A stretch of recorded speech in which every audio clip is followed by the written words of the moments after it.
Class 10 students, this video is the solution of ICST Semester 2 examination.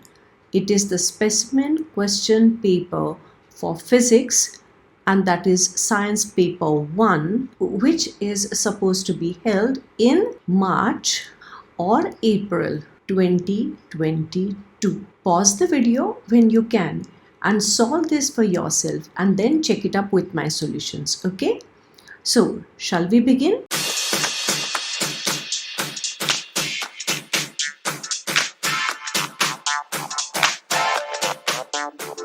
This paper is made up of section A, which is of 10 marks. There will be question 1, which is divided into subparts 1 to 10. And each one of them is an MCQ, as you can see. Now, in this video, we are going to solve section A only so that the video doesn't take too much time. Alright, so let us begin with our question 1. This is our section A. Alright, section B will be another video that will have 5 questions, out of which 3 questions will have to be solved. So section A, question 1. Choose the correct answers to the questions from the given options. Do not copy the question, write only answers. So in our first one, we have pendulums A, B, C, D. They are tied to a flexible string. This is a PQ string and they are at rest. Pendulum C is disturbed. Which of the following statements is true? Now, if C is disturbed, what will happen? Now, if this is a flexible string, then all A, B and D will start vibrating along with C. Now, which ones have the same length, A and D?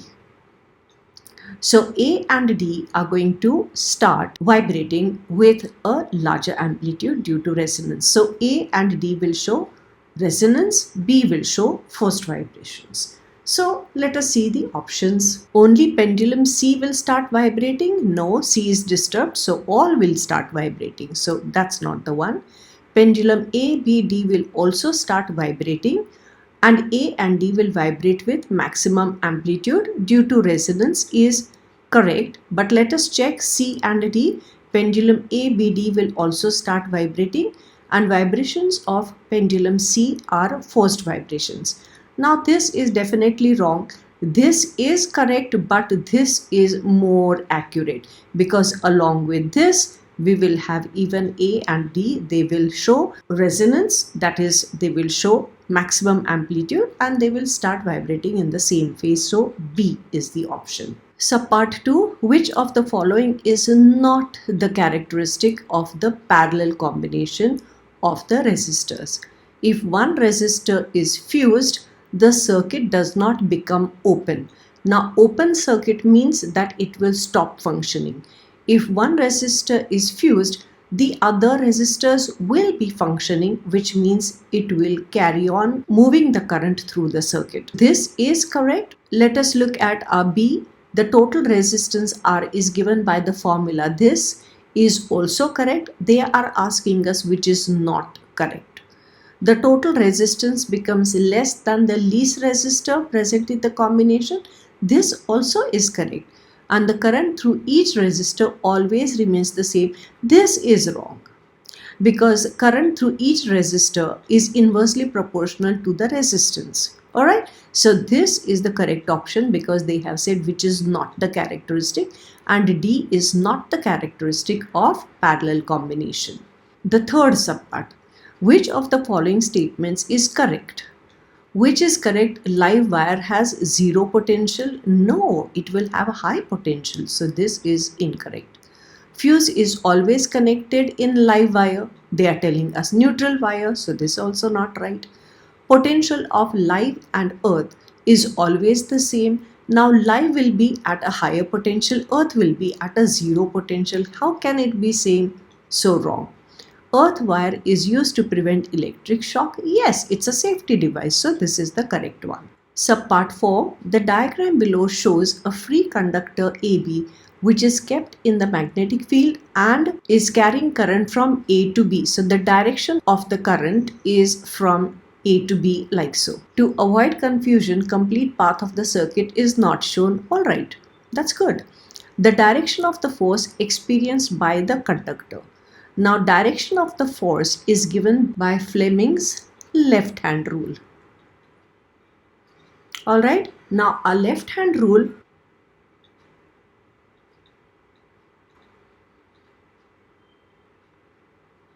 So this is how our left hand rule looks like. This is the center finger which will represent the current. The forefinger will be representing the magnetic field and the thumb will be showing the direction of motion, which is the direction of the force. Now I have aligned this. You can hold your left hand with your forefinger pointing towards the field. Now field is going to be north to south like this. So we are having field like so. Alright, the current is from A to B, so it is coming out of the plane of the paper. This is the one. And now you will see that your thumb will be pointing upwards. So hold the left hand in front of you, match the fingers with the field that is here going this way, and the EMF or the current is towards you, and the direction of the force will be like so. Alright, so the direction of the force according to this will be upwards. Subpart 5. The diagram shows a magnet moved near the coil along its axis. Which of the diagram shows the correct flow of the current during this motion? Now the magnet is moving away, so we will have the opposite polarity will be generated over here to oppose this motion. Alright, south polarity means it's going to be clockwise current like this. Alright, so this is going to be our correct option. So let us look at the diagrams that they have given us. Can you see the difference? The wire has come from underneath on top, and here the wire has gone from top, it has gone underneath. So this is opposite winding. This one is not the option. Now we said that our current is going to be in this direction, going upwards from here, this arm. So you will see here this is downward arm, but here this is the same winding, but this is upward. So our correct option is this one. Alright, south polarity, this way if it goes, it is going to give clockwise current. This will give us anti-clockwise current, and plus you will see that this winding and this winding, they are opposite. Here the winding is going over and under, and here the winding is from under and over. Okay, so you will see this wire and this wire, they are differently wound. So correct option is C. The sixth subpart, the meaning of the statement specific heat capacity of water is 4200 joule per kg per Kelvin. What does this mean? That if you have 1 kg of pure water, and if it is raising its temperature by 1 Kelvin, then the amount of energy it will take is 4200 joules. So we need to mention the mass, we need to mention how much is the rise in temperature, and this is the heat required for that. Now here what do they say? A, water needs 4200 joules to raise the temperature by 1 Kelvin. Did they talk about the mass? No. So this you cannot take. To raise the temperature of water, 4200 joules is absorbed. What about the temperature? What about the mass? They have not mentioned that. So this is not specific. 1 kg water absorbs 4200 joules to raise the temperature by 1 Kelvin. Yes, they have talked about the mass, temperature and the energy, and so this is the correct option. Let us look at the 1 kg water needs 1 Kelvin temperature. What are they talking about? What is 1 Kelvin temperature it needs? This is rubbish. So this is not the correct one. Alright, let us look at the seventh option. 200 grams of ice at 0 degrees C needs dash heat to melt. Now specific latent heat of ice is this. Now you know that the heat to melt is going to be MLF, that is mass into latent heat of fusion, correct? How much is the mass? Mass is 200 gram, which means it is 200 upon 1000 kg. And the latent heat of fusion is 336,000 joule per kg. So kg gets cancelled, 1 2 zeros getting cancelled, 1 0 getting cancelled. So 336 into 2 is 672, and these are 2 zeros. These many joules. Okay, so this is option B. You can also use another logic. You can say that if 1 gram of ice at 0 needs 336 joules of heat energy, then 200 grams will require how much? And then you will say it will be 336 into 2, that is 672, and these 2 zeros. So 67,200 joules, this is the correct option. Okay, the radiation with maximum penetrating power is, now maximum penetrating power is gamma, and you know that because this has got no mass, and that is how it will be maximum penetration. Okay, now you will say, what about X radiations? Well, X-rays are stopped by the bones and teeth. You know that. That's how we take X-rays, right? So it is gamma and not beta, not alpha, because these are particle radiations. These are electromagnetic radiations. Okay. The ninth part, resonance is, well, what is resonance? You have to know the definition by heart. Do you know the definition by heart? What does it say? That resonance occurs when the frequency of the external periodic force equals the natural frequency of vibration of a body. Correct?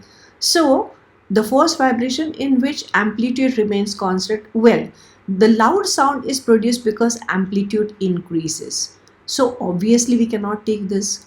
The force vibration in which frequency of forced vibration is greater, no, it has to be equal. So this also is not the correct option.